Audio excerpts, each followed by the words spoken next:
Hello and welcome to Claret and Blue Eyes. I am your host, Lindsay, all the way from Maryland, right next door to the nation's capital of Washington, D.C.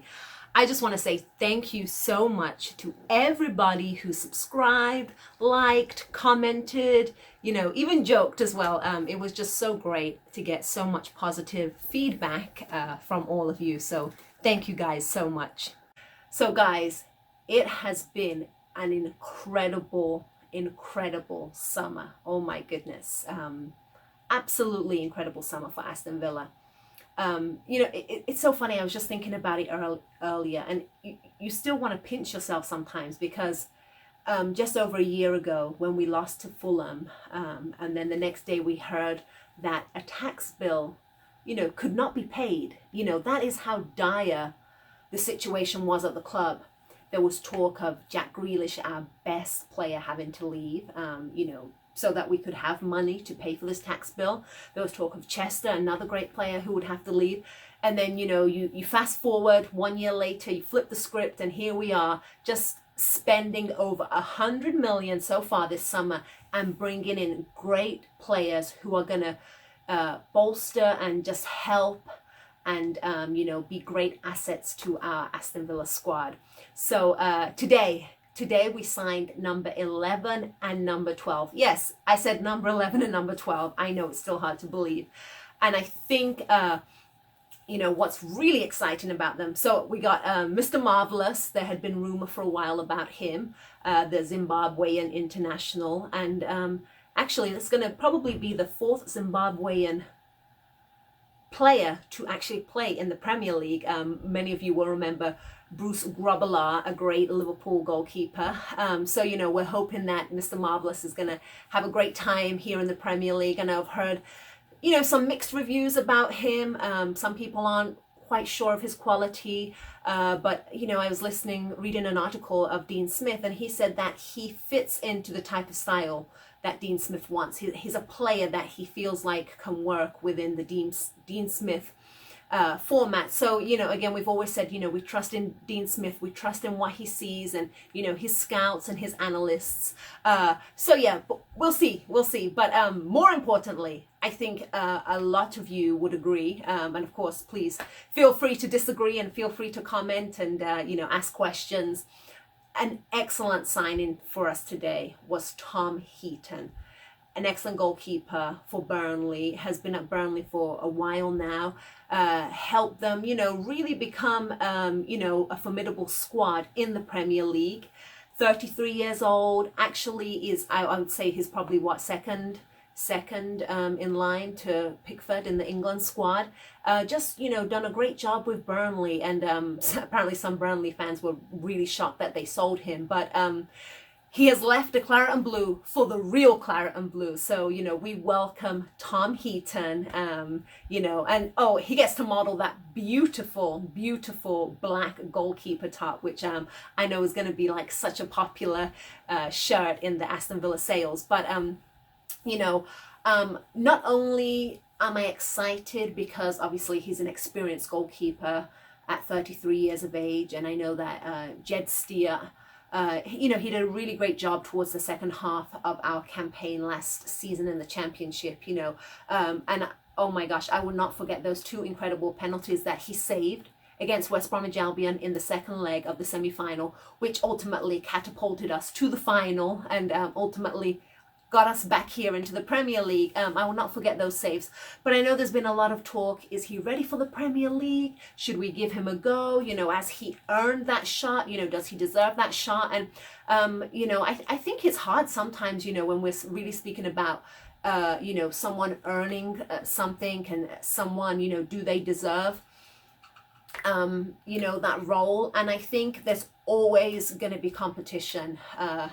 There's always going to be someone better than the next player. And I think there's still plenty of time for him to learn and grow. And, I think he does definitely deserve a shot, but I think it's also important that we have experience in goal, especially now that we're really solidifying our back four. And we saw that again towards the end of the championship. And I think, having John Terry as an assistant coach and just all that, all those years of experience, with that back four. So I think having an experienced goalkeeper is going to be crucial for us, especially in the Premier League, because we've really just got to go in there and mean business from day one.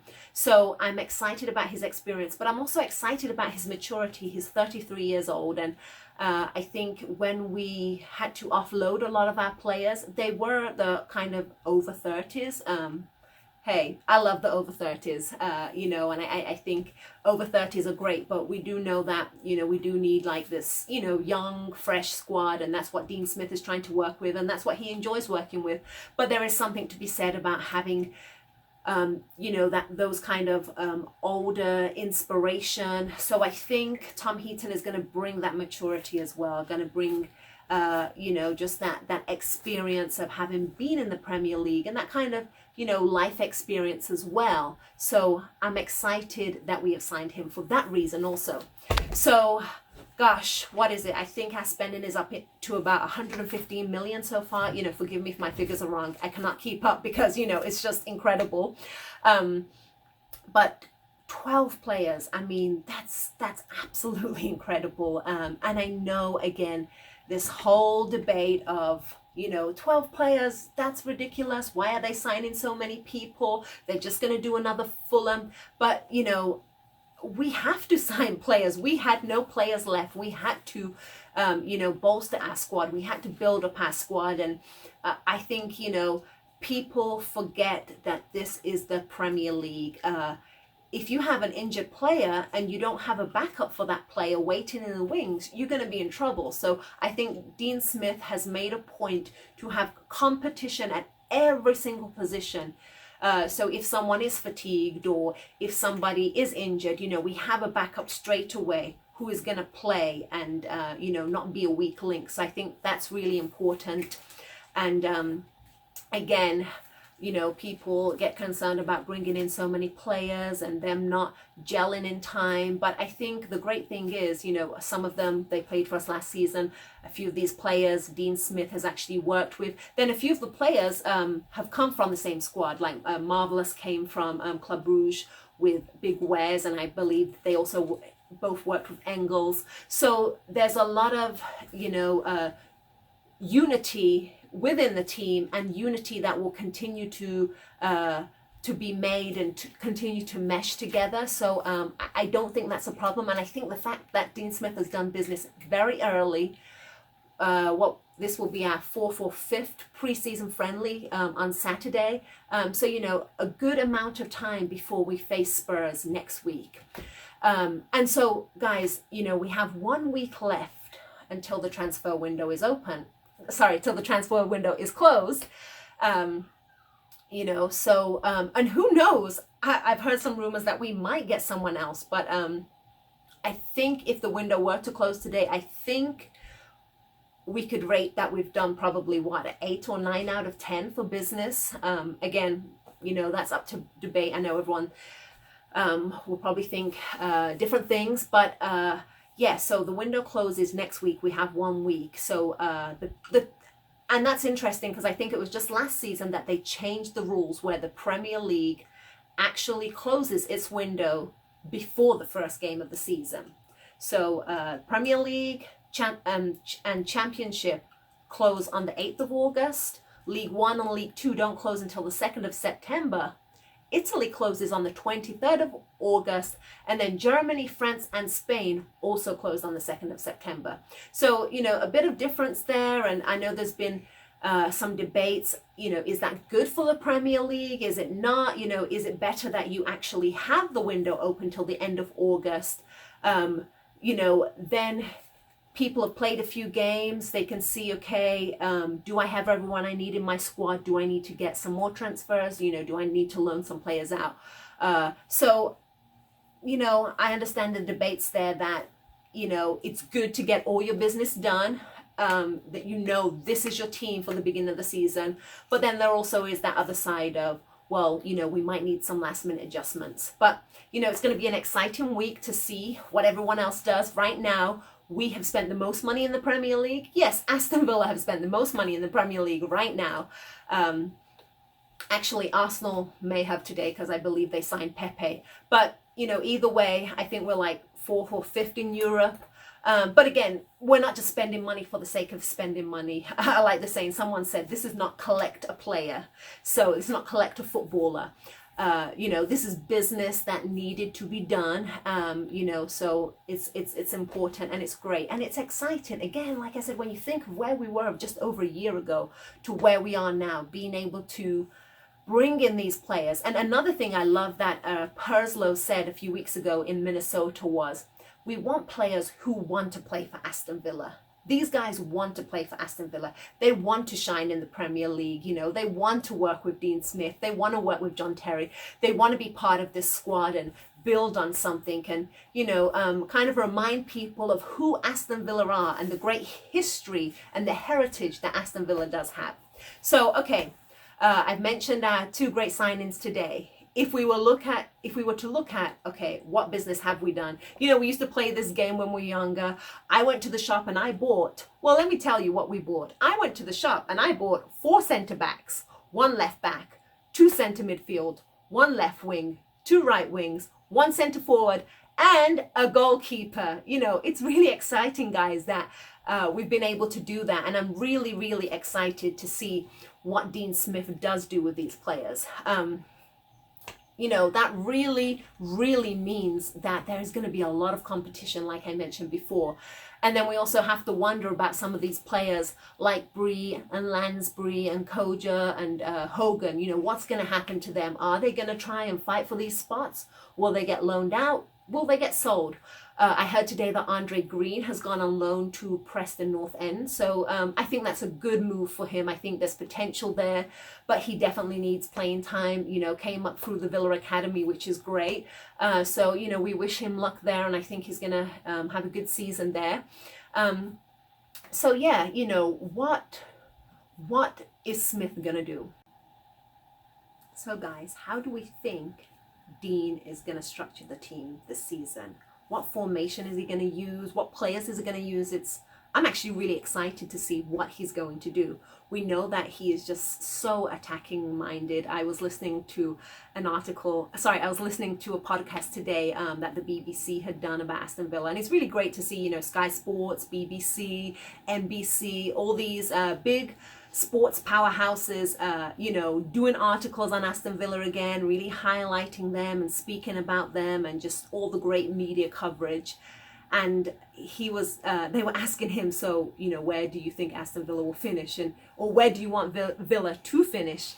And he said, well, first, of course. And, everyone's like, oh, please, that's so ridiculous and unrealistic. But the truth is, he's an optimist. He has this positivity, he plays every single game to win. He's not going to do any of this park in the bus tactics. He has a very attacking mindset.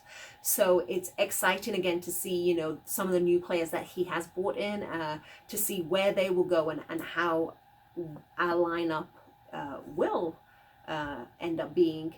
We know he loves the 4-1-4-1 and the 4-3-3, like I mentioned. So, just kind of experimenting and looking at things. You've got centre backs. Mings, I believe, is absolutely in the team. He was immense for us last season, and everybody just loves the fact that he still had his kit on the day after we had gained promotion, which was really cool. But I just think really a great solid centre back, and he spoke about the influence John Terry is having on him. So I think he's going to be great, and that there are possible partnerships for him. I think the most likely right now is looking Mings and Konsa or Mings and Engels, and I think Engels might just be leading for the running there with him. But again, we're not the manager. I'm not Dean Smith. I'm not John Terry. I in no way, shape or form know what is in his mind and know what is for the best for the team. But I think from stuff I've been reading, stuff that people are saying, and just from the preseason friendlies, and we know that Engels had a great season at Reims, so he also has that experience playing at the top level. And then you've got the left back. Taylor was with us last season, but I think Target might just, beat him to that spot with, Taylor as backup. And then, of course, right back, Elmo was, another great shining player last season, and he just came back from the African Nations Cup, and he will probably start. But then a lot of people are like, hey, Gilbert should be given a chance as well. So again, just some more competition there. Then we've got two great defensive midfielders. We've got Luis from Man City, and then we've got Marvelous as well. Luis with really, really interesting case, because obviously I think Pep really didn't want to let him go, but he had no choice because of the work permit issue. So it seems like we're going to really be able to use him and utilize him. Now the chances are, is he going to go back to Man City? Probably, but let's see what he can do for Villa right now while he's here, and with Marvelous as in competition with him as well. Would he be a good backup if he did go? And then does that mean Hourihane can now kind of go into a more center midfield position rather than a defensive midfielder, which I think he prefers. Then okay, if we did the 4-3-3, you have McGinn and Hourihane and Grealish. Then up front you have the options of El Ghazi, and then you have Wesley up front, and then you've got Jota or Trezeguet. So I mean, there's just so many options, and I don't envy Dean Smith, but I think it's exciting that we have options. I think that these are our players. They're not loaned players. They are players who belong to Aston Villa. They are players who want to play for Aston Villa, and I believe they're players that are going to fight for a spot in the team. And I think it's great to know that we do have bench players as well who will, come on and make a difference. And then, some of these guys who won't make it to the first team will get a good cup run. So, I mean, I'm just excited to see this team and see them in action and see what's going to work and what's not going to work. And, I just hope that we can have patience with the team, because, we know that Rome was not built in a day. It's going to take time. It's going to... they are going to need to continue to gel together, work together. Dean Smith is going to have to see, okay, what formation. And of course, based on the team we play, it's going to be changed game by game. But again, just knowing that if we do have an injury, we have backups. If someone is on international duty, we have backups. So I'm just happy that we've been able to strengthen our squad and strengthen it in multiple areas and not just relying on one single player. Now, I wonder though, do we need another striker? Is Big Wes going to be able to adapt to Premiership life easily? Would Kodja and Hogan be, decent alternatives if he is having a bad week or he needs to come off? Do we need another striker? Or do we need another striker to play alongside him? Some of the stats are saying that,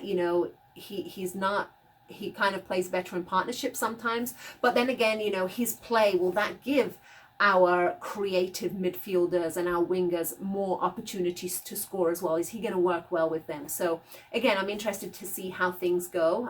Please, let me know your thoughts and comments on how we should line up, how we could line up.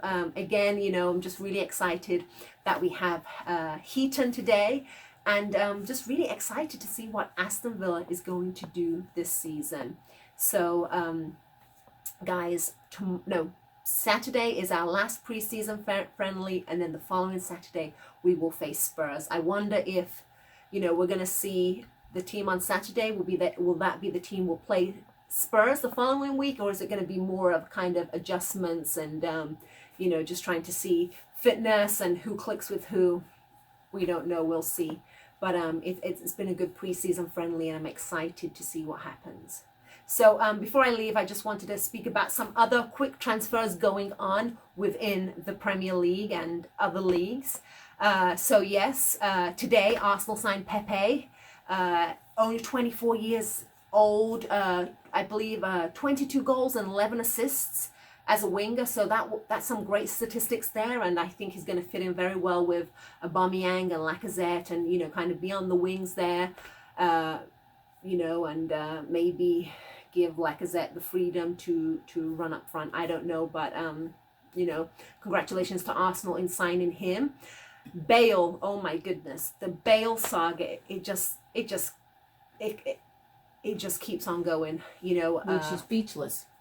Yeah, exactly. It really does. And, you know, guys, I'm kind of really a little bit frustrated by this, you know. Yes, I love Aston Villa, but I think I have this, you know, like all of us, you know, but sometimes a little bit sentiment gets in the way. And, you know, I just feel like he had so much potential. And, you know, we saw him in Spurs, we've seen him play for Wales, and, you know, then he goes to Real Madrid, which, you know, you don't blame him, and then, you know, injury and then being on the bench, and now you've got this situation where Zidane is back in the team. Zidane is back as the manager, and they just have this tumultuous relationship. Zidane doesn't want to play him. I don't know if Bale wants to leave. I don't know if Bale is just happy to sit on the bench and, you know, just earn all that money, which if he is, that's really ridiculous and annoying. So then we heard he was going to go to China, but apparently China have met their cap of international players. So, you know, there was talk of Manchester United. You know, I kind of want your thoughts on the whole Bale thing. You know, is this his own doing now? Has he gotten himself into a situation where he's just happy to earn a paycheck and not really, you know, grow and build on that talent? You know, if so, then yes, it's his own fault. But, you know, is it a matter of now? I don't know. I really don't know. It's just, you know, just interesting, and we'll see what happens with that. Maguire. Is he going to go to Manchester United or not? Again, I can't believe that people... Oh, and apparently even today someone had the goal. They did apparently this so-called worst 11 of, you know, summer signings, and apparently Mings was in there. I'm like, at 26, I think it was 26 million. Yet United are about to pay 80 million for Maguire. You know, which is... It's crazy again. And you know, we all know that English players, yes, they're going to cost more, and especially being on the England team, centre-back, he did have a good World Cup. You know, we know that United have already purchased Wan-Bissaka from Crystal Palace, but they definitely need a good centre-back. They need, you know, if they want to fight for that top four, you know, for Champions League, then they definitely need to strengthen their squad. But again, it's just a lot of money, and it's just crazy. But that, unfortunately, is the transfer market world that we live in. And then, of course, you know, still on the Manchester United topic, Lukaku is ready to leave. Inter Milan wanted him, but it looks like that's not working out. What United want for him and what they want to pay are absolutely two different figures. But it seems like he might be in a swap deal with Dybala, so him going to Juventus and Dybala coming to United from Juventus. That sounds interesting. We'll see what happens there. What else? Oh, yes. Let me not forget the ex-Aston Villa players. Delph, a.k.a. The Snake. Yes, I said it. Delph the Snake.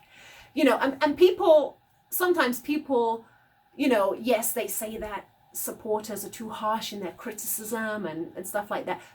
And I understand that sometimes, you know, we put players on a pedestal. But when a player says, oh, I love this team, I'm devoted, I will never leave, I'm here for the long haul, I love you, blah, blah, blah, blah, blah. And then next minute, you see the pound signs, the dollar signs, and they just walk out. I mean, that will make a fan angry. So, you know, for those of you who don't know, that's the whole Delph debacle. But he has just signed with Everton. So, you know, congrats to Everton. Unfortunately for them, though, that meant they lost Idrissa, who had a great season with them last season. He has gone to PSG, hence Everton having to actually buy Delph from Man City, which, you know, it's going to be interesting because we know with Villa he played that centre midfield role, but he hasn't played that for what, like 3 or 4 years. He was actually deployed as a left back with Pep. It was great that he had that versatility, but I wonder where Everton is going to use him. It looks like they need him as a centre midfielder, but we'll see how that goes. And hopefully Everton will get Moise Kean from Juventus. And I think that would be great to have him in the Premier League. You know, it was so unfortunate what happened to him last season with the racist incident in Italy. I think he has a bright career ahead of him, and I welcome him in the Premier League. So it's going to be exciting to see him and see what he does. So I hope that works out with Everton. So, you know, just a few things, but I know this coming week is going to be absolutely crazy with transfers, ridiculous amounts of money, last minute deals, just crazy things, you know. So it's all exciting, you know, we enjoy it really, you know, the transfer headlines, but I'm just excited that Villa have done their business and are moving in the right direction. And then, you know, before I leave you, just want to say congratulations to Jill Ellis on a great career as the coach of the women's national team of for the USA. Two, you know, back-to-back World Cups. She has now stepped down as coach, and you know, I wish her well. We wish her well wherever she goes next. But you know, what a wonderful career with them. So yeah, we'll see what she does next. And as always, before I leave you, don't forget, if you are not part of a Lions Club for Aston Villa, please do join a Lions Club, whether you're in the UK or whether you are here with me in the United States of America, part of the wonderful North American Lions Network. Please do join a club. There's going to be lots of states all over America this week posting where you can watch the Spurs game with fellow Villa fans, so that's going to be fun. And then don't forget the 7th annual North American meetup this year in San Francisco, September 13th to the 16th. Guys, it is going to be amazing. I've heard that already. There's just great things up for auction, you know, signed shirts and boots and, you know, various and sundry items where we can raise money for Acorns and also just get together as Villa fans here in America and just enjoy one another and enjoy that community. So again, thank you so much for joining me. It's been great. Again, I appreciate your supports and your encouragement and your comments. Please subscribe, like, you know, add me up on Insta, on Twitter, join the Facebook group, subscribe, and again, any questions or comments will be great. So thank you guys, and up the Villa.